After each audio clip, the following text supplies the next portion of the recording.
Hey, welcome everybody.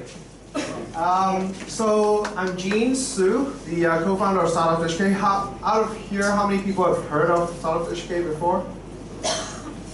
All right, great. So at least some of you have. But anyway, StartupsHK we started in 2010 with our goal of actually gathering all the startups in Hong Kong and also the founders and anybody interested in startups as well. So for all these years, I mean, our goal is really to get founders to share with each other, like about things that they've learned, etc. Of course, problems come up every time when you're trying to start a startup. And one of the problems is funding, right? And in Hong Kong, there are actually a lot of resources for funding, but a lot of times, like these resources are quite hidden, and I've actually experienced myself. And there are some complexities as well in actually applying for them and trying to get the value out of it. The government every year, pretty much during the budget, they always say billions of dollars are committed to startup industry, but where are these billions of dollars? And I actually always wonder how much of them, how much of these billions are getting used by startups.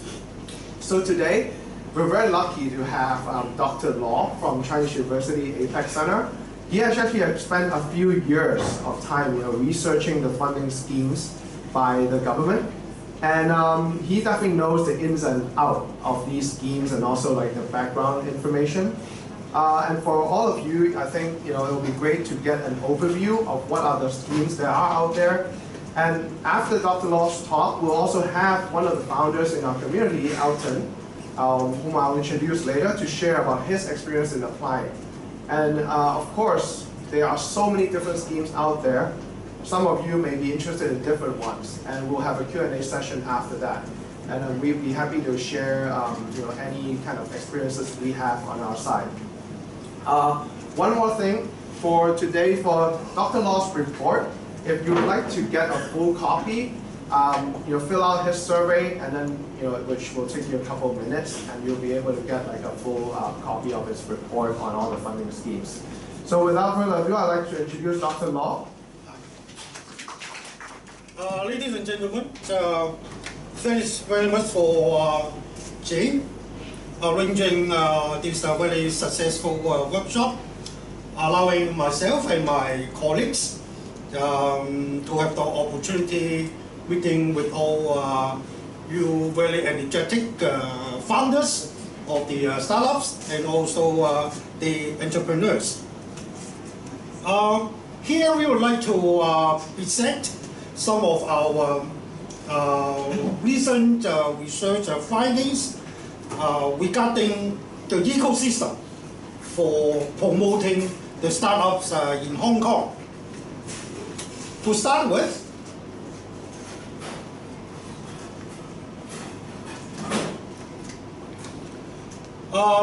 let us introduce to you the 8 major features constituting an ecosystem for any economy.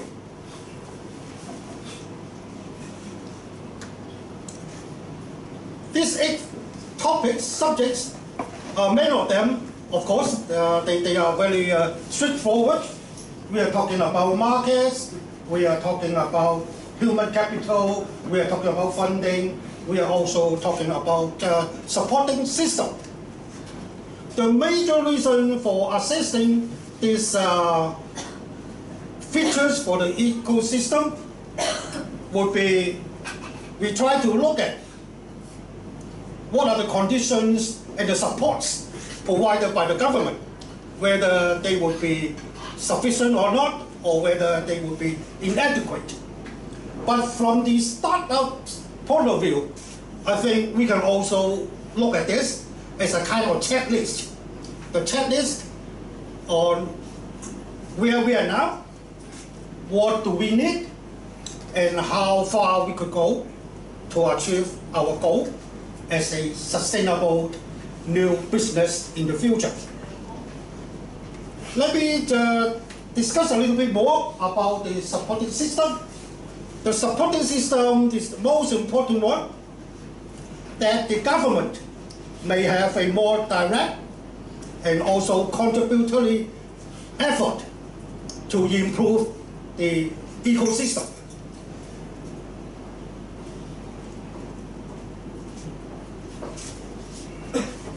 From here, we can see that in Hong Kong currently, the Hong Kong government has already implemented many kinds of supported schemes.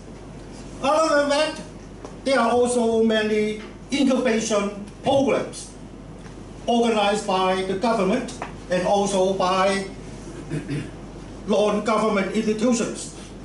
Other than that, we are also seeing there have been a lot of mentorship programs, advisory services, and also training provided by semi-government organizations and also the government and also universities.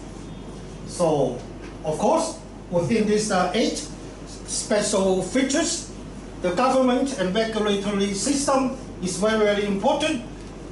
We will examine what kind of tax incentives could be provided by the government, whether there are also low interest loans offered by the government. Education and training, of course, is very important for the manpower support and also the provision of talent. Let me come to the other more important point. That is about the university. The university should be the catalyst for the promotion of entrepreneurship in any country and economy. For the universities, other than they are the key players of knowledge formation and also knowledge transfer, we also see the university could become a bridge between the startup community and also the government. Other than that, we are seeing universities can provide in-depth policy research that would generate new policy ideas for the consumption and also the implementation of the government. Other than research, of course, training, networking, mentorship, these are all necessary areas to support a healthy development of entrepreneurship, which could be provided and shared with you by the universities. For example, in fact, one of our professors, Professor Kelvin Au, he is also a member of this high-level government committee on the SME. Government is having a very high-level committee providing advices for the government on all SME-related policies under the Trade and Development Council. And the name of the committee is SME Committee. You can go to the Trade and Development, the Trade and Industry Department of the government to have a more understanding of the work of the SME Committee. All our research work and any new ideas from the community should channel and go through this committee and try to influence and make an impact on new policies on entrepreneurship of the government.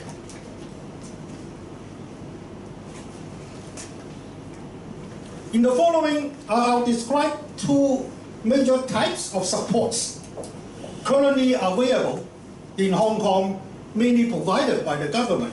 The first type is advisory services. There are 3 major advisory services provided by the government now. The most important one, as I see it, is the Hong Kong Policy Council.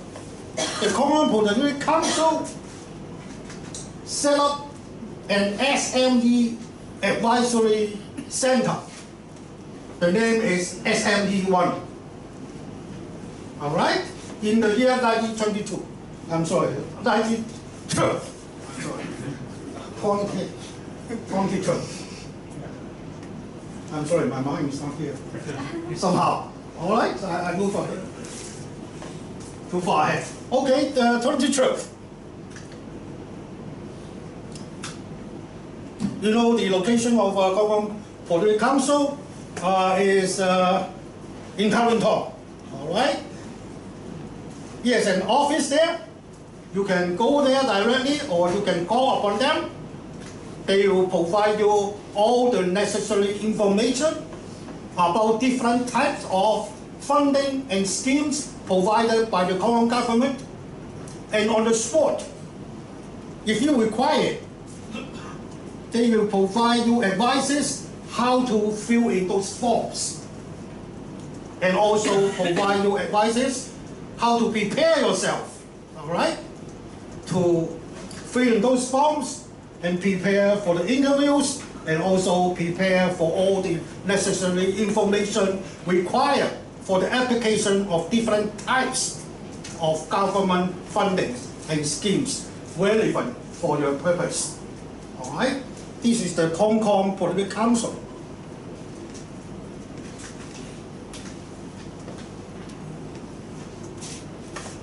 These are the two success examples identified by the Hong Kong Political Council. A couple of entrepreneurs approached Political Council for advices and guidance. So, the first one, this company was able to obtain funding directly by the HKMC. HKMC is the Hong Kong Mortgage Corp. Hong Kong Mortgage Corp set up a microfinance scheme, mainly for the purpose of supporting startups. We'll go into more details of these particular microfinance schemes, all right, later. And then, other than that, this particular company set up by two entrepreneurs, they were successful to enter into one of the incubation scheme of the Hong Kong Science and Technology Park. All right. So through the introduction and also the support of Hong Kong Political Council, this company startup was able to successfully apply for two schemes. All right. So that was another example here. So another two entrepreneurs of a startup, they were able to get the funding and support under the Cyberport, all right, incubation scheme. So from here, I will suggest, if you have any major concrete problems, suggestions, looking for solutions, looking for some funding, some mentorship, some guidance, Hong Kong Political Council, this particular center, should be the one able to provide you the first line of guidance and advices.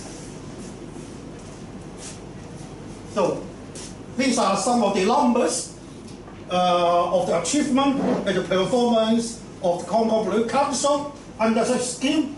So between this period, there were more than 5,000 inquiries, and they also organized workshops like this, and also there have been more than close to 10,000 participants.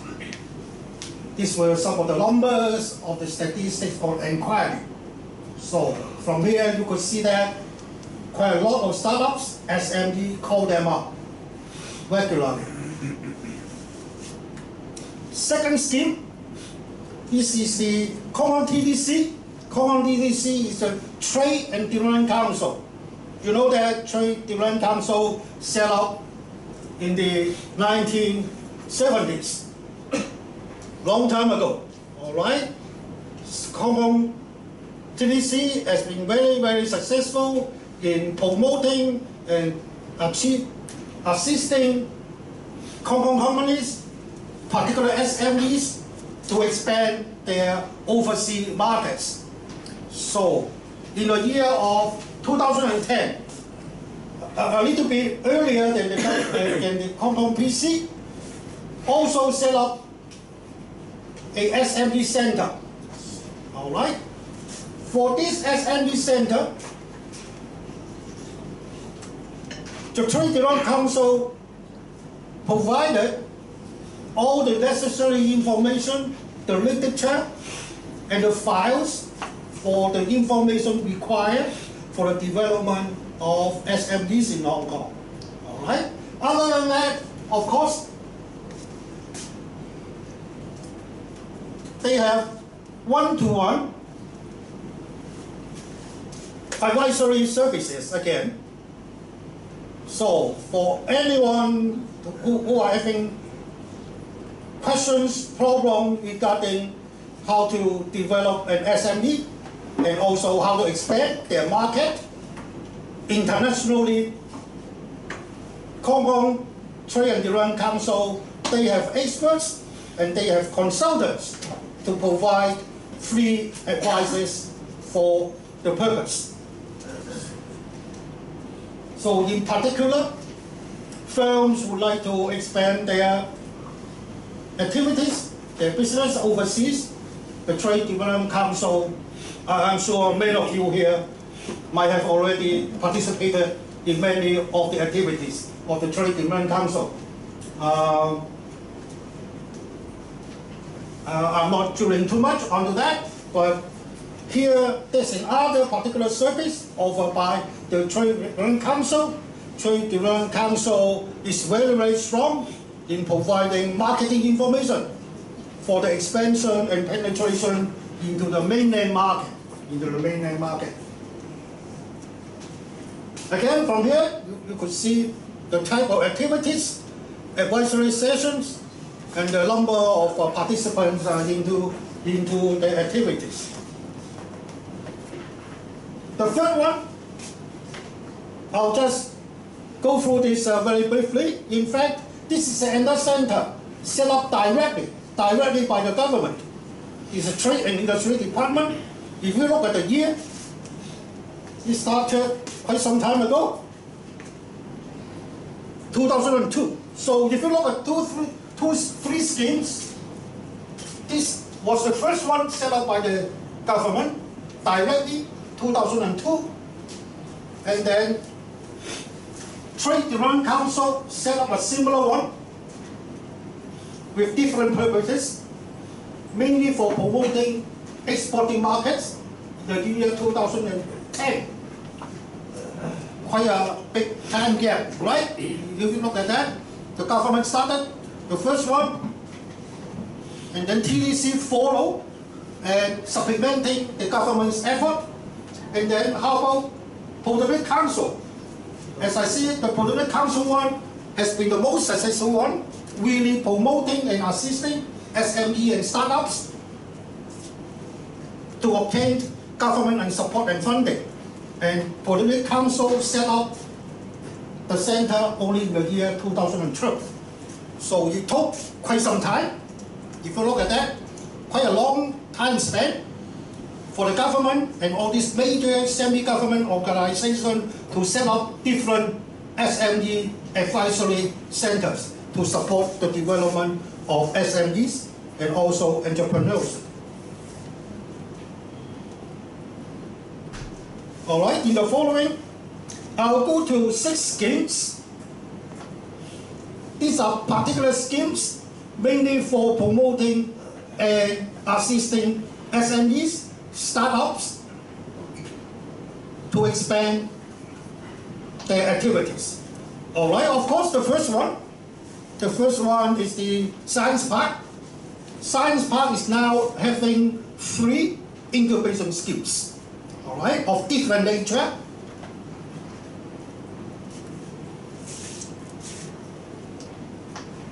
The first one is a bio program. This is mainly for biomedical related startups. So you need to see whether your line of business could fall under the biomedical area in order to apply for this. All right. The second one is called APEC program. It started with promoting web-based, app-based application. But in recent years, the content, the requirement of this program expanded. So anything qualified under as business innovation, all right, business innovation, for these 4 industries. Currently, this program is mainly targeted for these 4 main types of industry: electronics, green tech, information and communication, and the last one, material and precision engineering. So previously, it was broadly defined, much more than this. But in recent years, of course, I think the government and also the science park would like to have a better focus. And then these 4 industries have been selected, all right? And then the last one will also cover the same 4 industries only, all right? But for this last program, the tech program, the startup would be required to undertake genuine, direct R&D research, all right? And this is different from the second one. The second one is more an application of business innovation, of development, rather than direct R&D.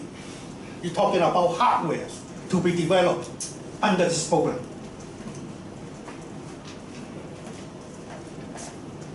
All right, these are some of the statistics. If you look at the numbers, the last one, it was quite a large number. Since its inception, it raised 1.7 billion Hong Kong dollar through angel funds and also venture capital funds. It's quite a large number. And also 4 companies got IPOs successfully in the Hong Kong stock market. All right? So, if you look at the latest statistics of these 3 schemes, as we see it, every year, I think the science park is still taking in about 80 to 100 new companies, 3 schemes together. So that means, on average, annually, Science Park is taking on about 30 new startups into the Science Park under different programs.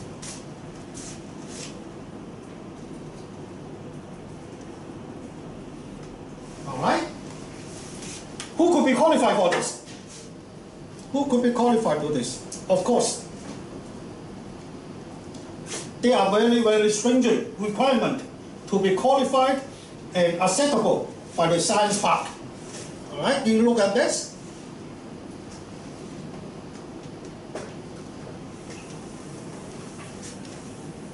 There should be more than 2 full-time staff. That should be easy. All right? And the founding member should hold more than 50% of the stake of the company. And then the last one, the engineers, the full-time technical teams. All right? They may not be the founders, but they should at least hold more than 10% of the shares, so that they have their heart and they have all their effort put into this new company. All right? These are the major requirements for the applicant. What are the supports provided by the Science and Technology Park? I'm sorry, anyone now in the Science and Technology Park here? All right, so, as I expected, otherwise It's only for you to be here. All right? If you are knowing so much about these top programs offered by the Hong Kong government and be successful, all right? So I have some use here today to give you some background and introduction of the program. I'm not going into the details. Definitely the PowerPoint will be provided to you. Science and Technology Park, they will provide all the networking. Some require financial support and also the space operation, some equipment for sharing if necessary. As I just quoted the figure, annually under each of the scheme, the park is taking into about 30 new members a year. All right? For after 2 or 3 years time, some other existing member they would graduate. All right. And also one important statistic that's interesting. That's here. That's this one. Is that for all the incubatees into the program, of course, 100 of them they graduated already. 75%. All right, even though they left the science park, they move out of Satien. They set up their own shops, but they are still in business. So it's quite successful. 75% of them they are still in sustainable operations.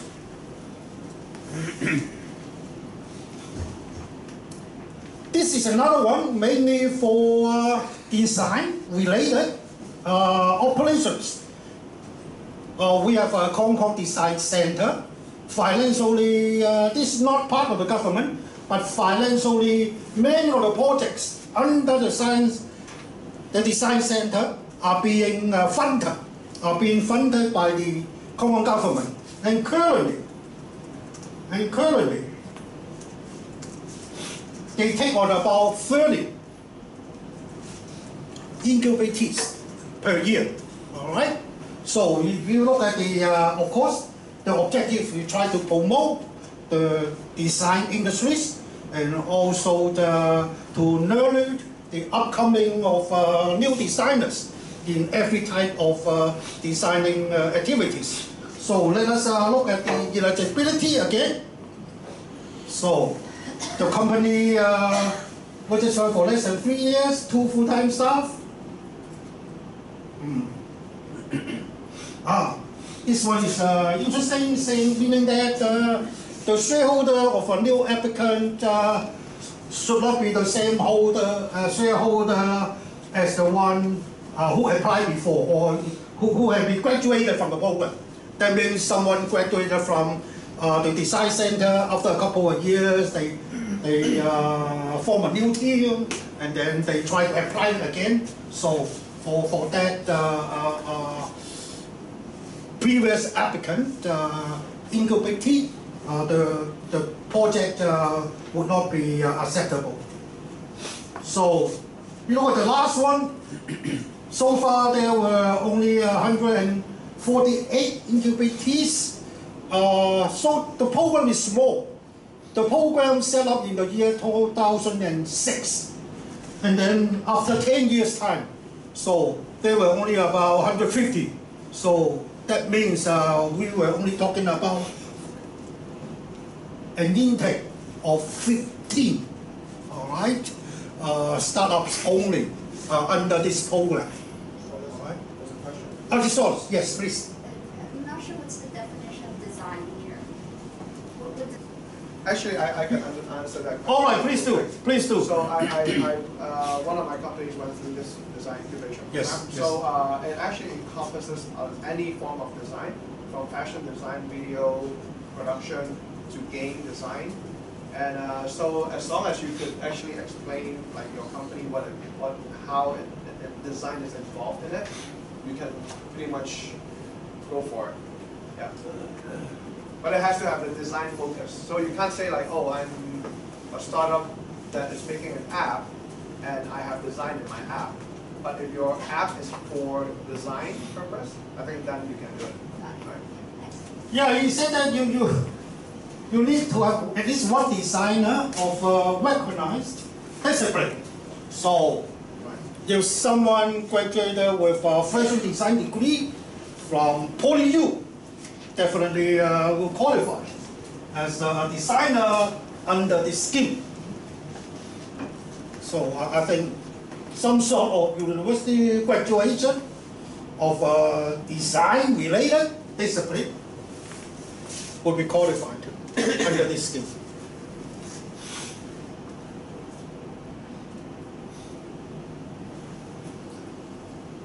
This is a rather generous scheme.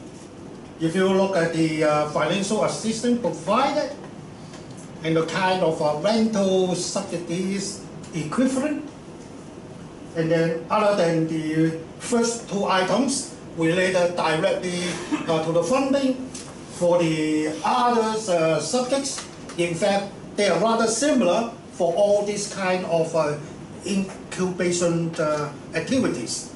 All right, they would provide networking, they would provide market information, they would provide mentorship, and they would provide other kind of business enrichment programs. All right. This is a big one. This is a big one. I don't know any one of you here have been applying for this SME Market Development Fund. All right. The purpose is for promoting international marketing for any company. All right. Let us look at some statistics first. It started 2001, many years ago. All right. At that time, any company could apply up to $40,000 a year. All right, $40,000 a year. So it's a very long-time program, and now, after passing through almost 20 years, the cumulative total permitted for one single company, all right, would be 400,000 cumulative over the years, all right. And if you can also see the total, we are talking about $3.4 billion. All right, that means quite a lot of SME in Hong Kong. They have been using this export marketing fund. All right, they cover a lot of participants. So let us look at. So, to put this simply, your firm would like to attend any international exhibition to obtain more market information, to sell your goods. All right, these will be the items covered by this fund. And the government funding will cover at most 50% of the total expenses. So that means you still have to chip in another 50%, all right, of the funding. As time is running out, let me go into a bit quickly. This is the one we talk about. This is a microfinance scheme offered by the Mortgage Corp. Mortgage Corp is part of the Hong Kong Monetary Authority. So the owner of the Mortgage Corp is the Hong Kong Monetary Authority. Hong Kong Monetary Authority is the central bank of Hong Kong. So let us look at this scheme. These steps are straightforward. You need to have a preliminary budget and plan. and then the officers in Hong Kong MC will provide you feedbacks, allow you to make changes, adjustments for the final application. And then there will be interviews, vetting procedures. As I see it, the scheme seems to be not too successful. If you look at this, the maximum amount will be 300,000 Hong Kong, but you look at the interest rate. Interest rate is pretty high. When you say it's less than 9%, that means what?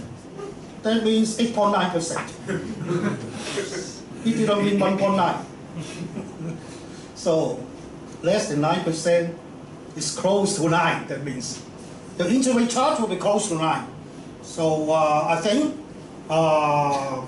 any entrepreneur, if you have your own flat, whatever, your parents could provide you some sort of second mortgage, and if you go to a bank to get a second mortgage now in Hong Kong,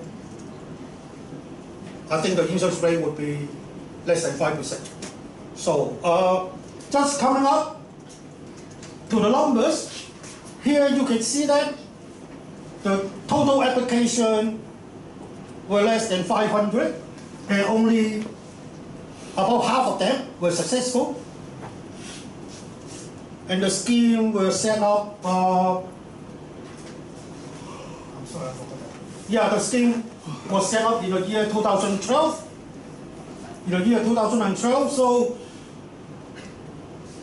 we are almost 5 to 6 years now. 5 to 6 years now, that means we are only talking about successful operation of about 40 applications per year, all right? Because over a year, there were only about 200 successful applications for 6 years. So as I see it, this scheme, probably due to the very high interest rate charge, has not been very successful. All right, I just cover this one more.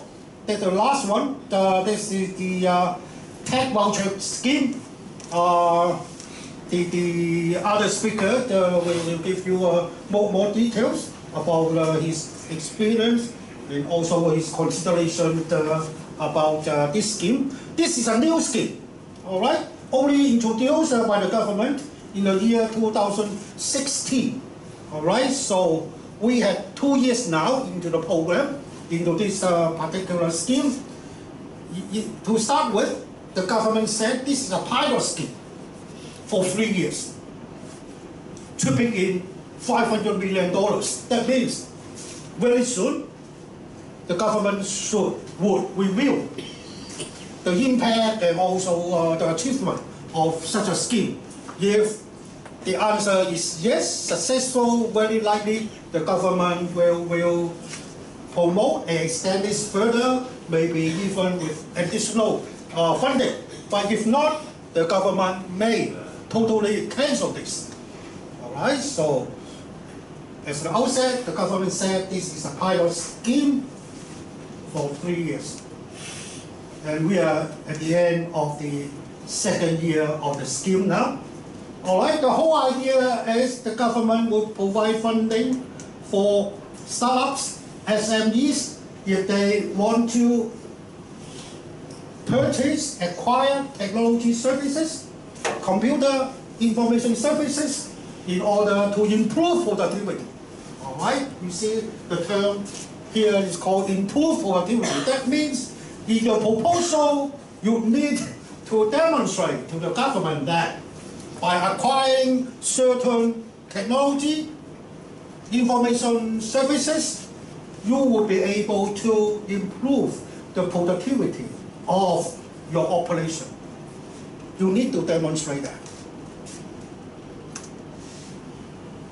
So these are the numbers.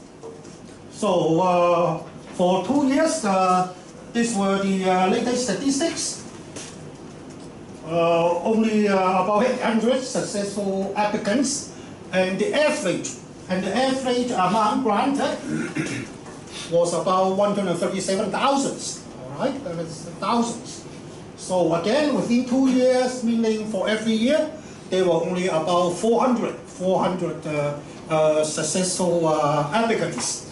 I think the government currently should be rather anxious, try to use up the money faster in order to show this is a successful scheme. Otherwise, the worst situation would be 1 more year from now, the whole project could be cancelled. And again, of course, a lot of people have to answer to why. All right, such a scheme might not be successful. So I was a little bit surprised too when I came across the number, because it only sold about 400, 500 of successful application a year. It's very, very low. I don't know whether the scheme has not been properly publicized and being understood by all the stakeholders involved, or there were some inherent difficulties, all right, and weaknesses of this program. So I think I stop here. I will let Elton, all right, to give us more thoughts onto this particular scheme. Thank you very much. Thank you. Yeah, so my name is Elton. I'm co-founder of Branch 8. So what we do is we help sellers to list and manage products on e-commerce marketplaces. So other than Y Combinator that we've been backed by, we've gone to different accelerators in Taiwan, Beijing, as well as being in Cyberport as well. And so through coming back to Hong Kong, we discovered a lot of the public funding that's available. So maybe I'll just talk about the ones that maybe we were successful in getting. So one of the programs was called TDP, which is the last one.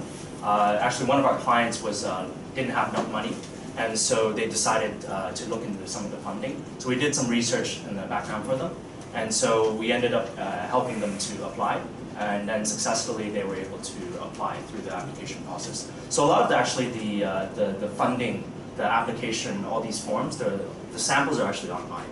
So you can just look online and just replicate it, to be honest. So other than that one, we applied through another one called SME Development Fund. So this fund is up to 5 mil. Essentially, it is to, the fund needs to benefit SMEs. Whatever you do needs to benefit SMEs. So for example, like seminars, you need to benefit SMEs. So other than these two funds, we've researched the other funds like SME Export Fund as well, but we haven't actually applied. From experience, it's, to be very frank, it's a lot of paperwork. So you probably need like a full-time resource just to do the work pre-application, during, and then post-application. So I think I'm not going to speak too much. I'll probably do more Q&A for you guys and just maybe share my. So if you guys have any questions for funding outside of Hong Kong, accelerators, maybe in Taiwan funding even, here for some of the schemes, I could happily share with you guys. Yeah. Yeah. So how difficult is it, in terms of Yeah, so I think tech voucher program documentation from the experience of the applicant, like our client, right? I would say it's relatively easier, right? So if you look at the financial report of earlier this year in February, the government actually relaxed the policy, right? Previously, you have to be at least 1 year established a business with substantial operations to apply, but now they've actually waived that off. So pretty much, even if you started a company for 6 months, you could apply.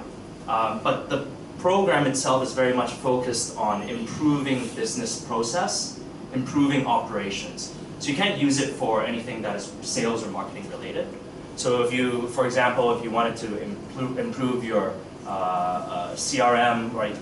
You wanted to improve your accounting system, you could apply for those. You could apply for a customized software, or you could apply for a SaaS model. I think there's some restrictions on if you did if you used it for like a SaaS model. Yeah. Does that answer your question? Oh, okay. Do you have like to tender when you apply for? Yeah. So you do have to tender, right? So is it a public tender or is it just that? So I think the requirements is that if it's below 50K, then it's like two vendors, and then if it's over a certain amount, it's like more. Yeah. So obviously, you know, the applicant could go out and reach other people, but what we're building is very unique in the market.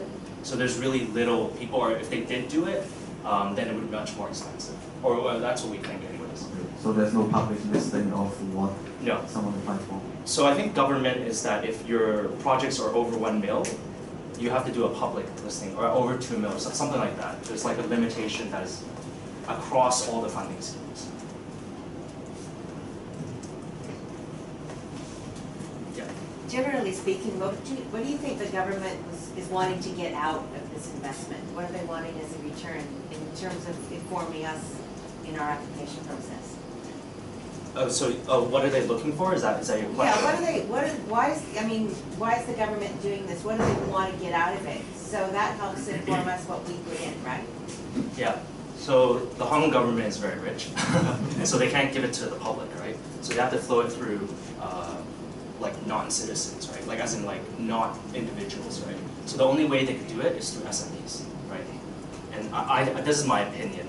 And so one of the ways is through these schemes, right? If you actually look at all these schemes, right, actually a lot of them are not claimed, right? They're below 50% claimed because so all this money is actually locked up here. Yeah. Yeah. You talked about having to, you know, even if you're only in business for 6 months or so, what if you're not even at that stage? What if you're still kind of doing it weekends and evenings? Is it too early to be applying for this sort of thing? So I think you should try. I don't think I can answer like yes or no, because we've been more than, or the clients that we work with, they're more than a year. I would say you could try. The worst thing that could happen is just your time, right? And then if it doesn't work, you could apply again. I don't think they would put you on a blacklist. I'm just guessing. Wait, so how does a TPP work? So let's say you have like a bunch of SaaS software you use, like Zendesk and I don't know, 50 other tools. Can you just bunch all that up and then say, hey, I pay all this for these tools, can you fund me for it? Yeah, so the scheme is not it's not a grant, right? It's a 1 to 2 ratio. So you have to fork out $1 for every, and then the government gives you $2, right? So that, and then in regards to these Zendesk, you know, these support, I think you can actually do it. But one thing to note is that if you are a startup, by definition, you're supposed to be growing, right? So you're supposed to be running really quickly. This takes a long time. It takes, from experience, maybe like 3 to 6 months in order to get it approved. And that's not releasing funds. So you gotta get it approved, and then you gotta execute the project, which in your case might be a month, right? Because you just sign up. And then from there, you have to also manage post-implementation, a lot of the paperwork, like audit reports, etc. And then it's released to yourselves, like the fund is released to yourself. So I think number one, it's like if you are growing, if you already have money, then probably, you know, maybe it's not that useful because it's really insignificant. If you really need money, then expect to have cash flow of like 6 to 9 months. But the problem with that is that you're out of pocket before you get the money from the government, the matching fund. So they're So you've got to finance the whole thing. Yeah. And Yes. then wait for a year Yes. to get the money. Yes, exactly. Yeah. So a lot of these like funds are, I think, set up. If they're for SMEs, they're set up like that. It's not wrong for them to assume that, right? Because then they're trying to benefit businesses in which are doing okay, right? They're not just trying to give money away, right? So I think it, from my perspective, it makes sense. So we can sign up for everything and then just spend money and then eventually they'll pay us back. We don't wait for them They to- may not, because they have to go through an audit, and some of those expenses may not be agreed. So So you may be out of pocket twice. So like three stages, right? One is the application proposal process. So in your proposal, you're going to be proposing these things, these software that you're going to use, right? The government is then going to review it and then approve or unapprove it or ask questions, and then eventually reach to a point where they either approve or don't approve it. If they approve it, you implement the software, which you pay for up front, and then after it's implemented, there will be paperwork, one of them being an audit report, in which you have to do. And then after that is approved, all these documentations, post-implementation, you then will get your funding. And that funding takes, you know, a bit of time as well. So it doesn't sound like it's worth doing it for like SaaS software that doesn't cost that much, right? So what is this used for? What did you guys use this for? Customized projects, right? Our clients required marketplace integrations, and in the market, we could provide this customized integration for them. Oh, so you pay like, they would pay you a one-time setup. Yeah, and then we would, and then maybe like we would work some deal there. Yeah. Are there any industry-specific like logistics or shipping and all that? Industry-specific. There was design, but specifically industry-specific, I don't think so. Yeah, I mean, there's other funds, like, there's like a film fund, which is like $1 billion. And then, like, if you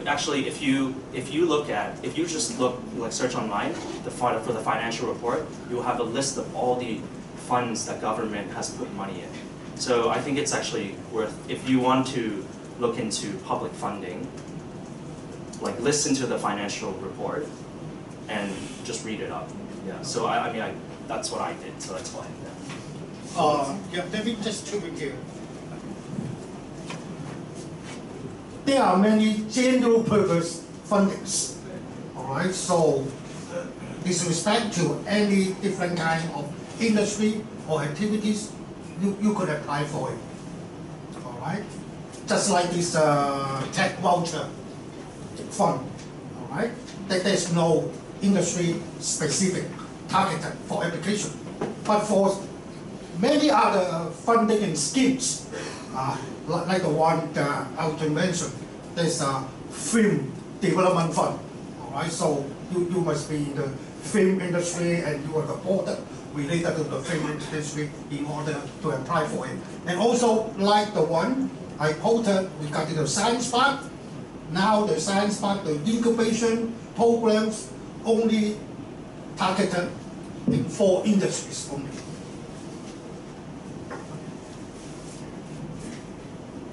Yeah. Can you talk more about the SME Development Fund and the SME Export Fund? Yeah, so I think the SME Development Fund, there's 2 categories to it. There's a for-profit and then there's like a non-profit. So usually, I think people that get the SME Development Fund is because you're a non-profit. And non-profit in Hong Kong, they have, non-profits are known as associations. Like, I don't know what, in Cantonese, 商會. So usually a lot of these non-profits are doing activities in which that could benefit SMEs. The SME Export Marketing Fund, pretty much I think what Dr. Law said on the slides. Again, let me chip in a little bit regarding the SME Development Fund. It started again many years ago. In fact, I led a team successfully apply for one. It's almost 15 years ago. We got, I think, close to 1 million Hong Kong dollar, undertaking very large scale entrepreneurship related surveys, not only in Hong Kong, but also in the Pearl Delta. And also we cooperated with a couple of major business associations in Hong Kong. So for that particular SME Development Fund, the fund applied for could be rather huge, but mainly for a particular sector's enhancement and also increase in productivity as a whole. All right, not company specific, but this SME export funds is pretty straightforward. I think an institution could apply currently up to about 50,000 Hong Kong dollars a year for participating in exporting, marketing related activities by your own company. In some of these funding schemes, which are not grants, does the government take any equity in the company? Or? I don't think so. To my understanding, I don't think so now. There were schemes the government would like to take equity stakes previously, probably about 5 or 10 years ago. But those schemes did not take off at all right, because the entrepreneur, the stakeholders would like, if they really have good projects, they really did not want to share the future potential profits with the government. So those schemes, to my recollection, have been revised in the last few years' time in the direction that the government would not take on any direct stakes at all in the future, even though if the government provided funding into those projects. Yeah. There used to be a scheme which required the government would keep the data from the project as well. Do you recall this scheme? To my understanding, for all projects,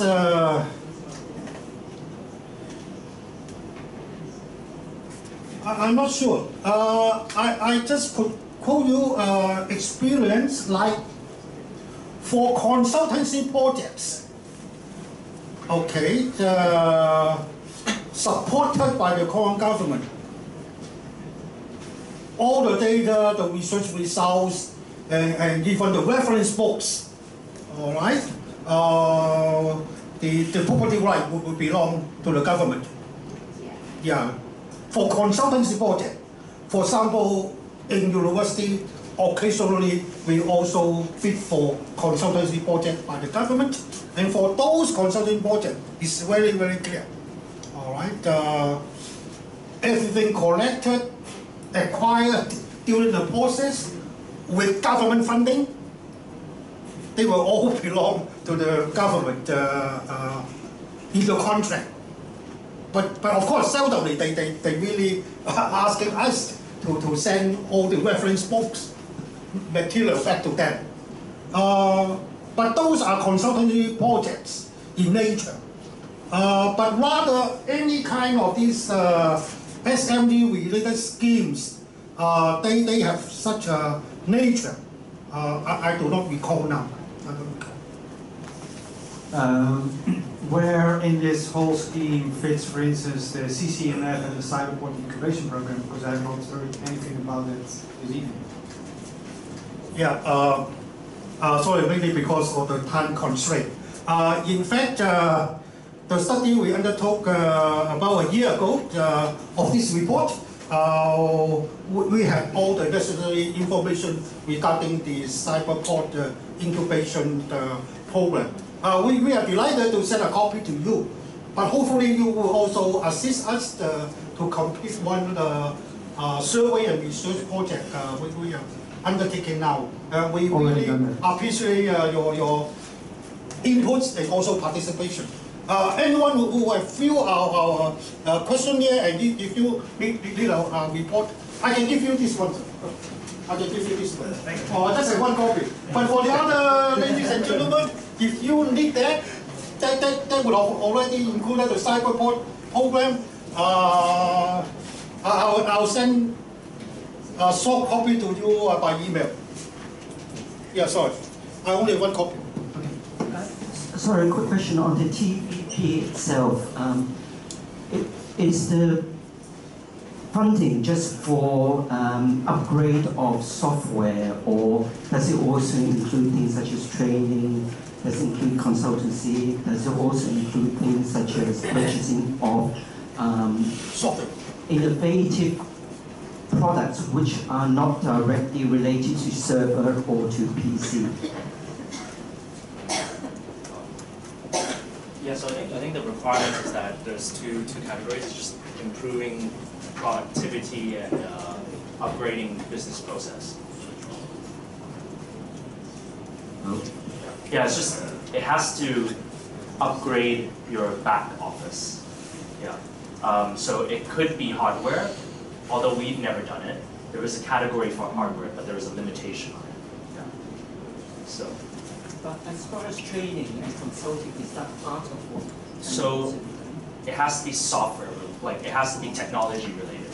So I think you can have a subset maybe within the quotation in which, or in the project in which there is training, but it probably cannot be the entire thing. I'm sorry, I shouldn't run forward. The keywords are improving productivity.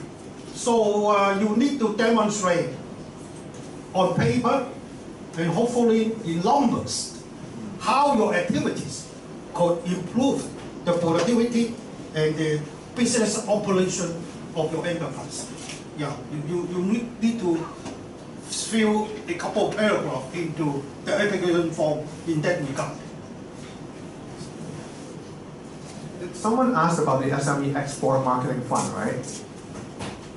Yeah, so I have applied for that a few times, and it's actually not hard at all. It's probably the easiest one out of all these schemes to apply. But before you do that, make sure you contact the department, which is Trade and Industry Department, TID. They have a number that you can call, and you can ask them you would like to apply, and they'll make sure to let you know what you need to prepare. Because what they require is for you to show the proof, and also the event that you're attending. Let's say you're attending a trade show, you need to tell them in advance what trade show it is, and they'll actually check if that trade show is eligible, right? You can't just say that, oh, I'm going to this city to participate in this event that I'm holding myself. That is definitely not eligible. You need to go to an official event, and then you have to show the proof that you're actually there. You have to take a photo of yourself standing in front of your booth with your brand behind you, and you also have to bring a booklet, right, of the trade show, a hard copy of that trade show booklet with your company name on it, and then you have to, and you can actually claim. What I find interesting is that all the travel expenses for hotels and also air tickets, which I find to be very helpful. But again, you need to show them the original boarding pass and also the hotel receipt, not a copy. Probably not your e-boarding pass, I don't know. But yeah, you know all these little things. It's not like really like paperwork, but it's more like things that you need to make sure that you have collected. But it's very helpful. So it's mainly for trade shows, or can you use it for marketing, online marketing, distributors? I think you can use it for, I haven't applied for it, but I've looked at the requirements. But you other than trade shows, you can, anything that's external. It's like exporting your service or product. Yeah, I think it can be like SEO, like it could be that, but you should clarify. Yeah, I know that one of them is like website as well. Thank you. Are there any labor cost subsidies? What do you mean by labor? R&D. I mean, like in Canada, we have like SHRED credits, right? So scientific research and development credits. So basically, that will subsidize your labor costs or anything that goes into R&D. Is there anything like that in local? For labor cost. I think something related to that. If one is successfully recruited into the incubation program or the science park, to my understanding, are they obtaining financial support? It would be able to recruit So graduates. if you are part of like Cyberport or the science park, right? The government actually, during the program, you have two resources you could subsidize fully. So a bachelor degree is a certain amount, and a master's is a higher amount. Yeah. So it's like 18K and then 23K. Yeah. But again, there's paperwork, but it's worth it. And there's actually I think at least for Cyberport, I'm not sure if there's you have to hire from local university, and they have to be, I think, within a year of graduation. There's like these kind of like little details, but they might have updated it. But the biggest change I have found in the Cyberport program, at least I think the science part as well, that they used to give out grants, right? Like subsidies on if you even for the research, the R&D pay, you have to pay out first, and then they will reimburse you. But recently, I just found out that they have changed in the sense that once you get admitted to the incubation program, I think they will basically give you the money, like about $100,000, like to the company in the early phases of incubation program. Like this is like, yeah, money to inject it in your company, which I have never heard before. But this actually now is possible and is in their program. But I feel that not many startups actually know about this, and I think this is important to know. Yeah, I think there's like different phases under the Cyberport program. One is I think the earliest stage, I forgot what it's called. That's I think the 100K. They talk about where you get a grant and you have an idea and then you can just do it. And then the other one is incubation, which a lot of the schemes under. Yeah, actually, yeah. The CCMF is the 100K competition, but even the incubation program now, they would give the 100K, which is new to me as well. Yeah, I think so. Yeah, so changed. Yeah, so like they changed a lot of the funding. They upped the amount this year for a lot of the going forward, the ones that get incubated. For the Cyberport program, do you have to like go through each stage one by one, or can you just apply to whatever stage you're? Typically, I think if you have like an idea, you're like at the SCCMF, and then afterwards you could just go into the incubation. Yeah. You can skip the CCMF and go straight to incubation. So we skip the CCMF. Yeah. Do they require you to be in residence at the science park or the Cyberport, or do they allow you to work remote? I don't know about Science Park, but no, not for Cyberport. So Cyberport for sure you can work remote.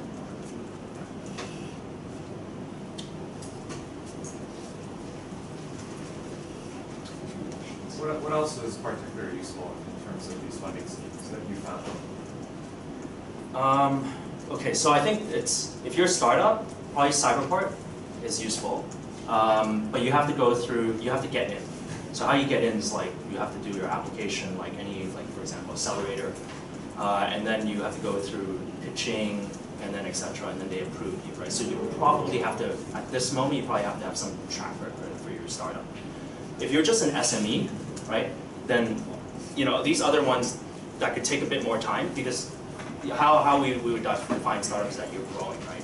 So these ones would take a long time, and when these take a long time, and if you're just like trying to do okay, not grow significantly, then these fundings would be okay. But given that you have cash flow, right, just assume that the programs that the schemes that you apply, you will need at least 6 months of cash flow. Yeah. So if you're just one man team, then maybe you could do that, but that's 6 months of your time. Yeah. So did it make sense for you guys to just hire someone to do all this, whether it's a consultant firm or someone in-house to just you said it's a lot of paperwork, right? So what did you guys think? We tried to approach people before, and then it just kind of didn't work out, and then so I was just like, I'm just gonna do it myself.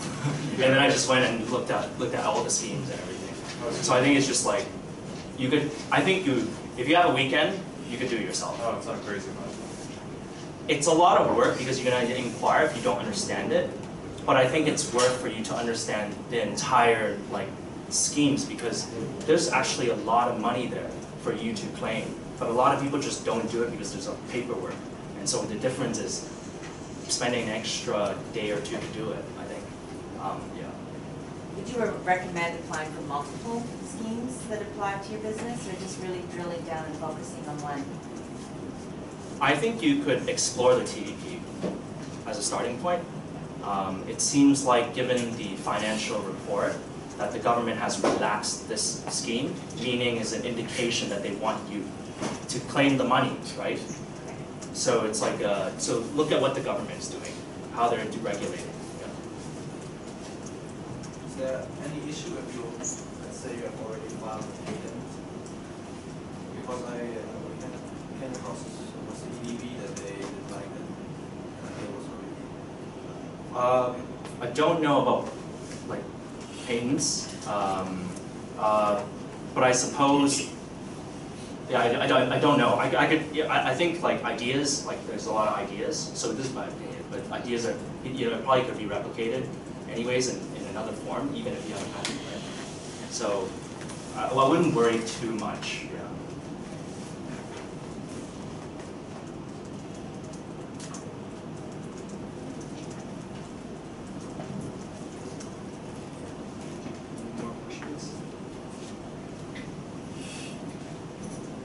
So yeah, you could come and find me afterwards for any questions, or Dr. Law as well. Yeah, just one more word. For those who have filled in our survey questionnaire, I thank you again here. For those who haven't the time to fill that yet, please consider to help us to complete the study. We plan to finish our study in the next 6 months' time. Hopefully, I'll be again being invited to be a speaker here sometime and to share our findings and comments from you. Thank you very much. Thank you.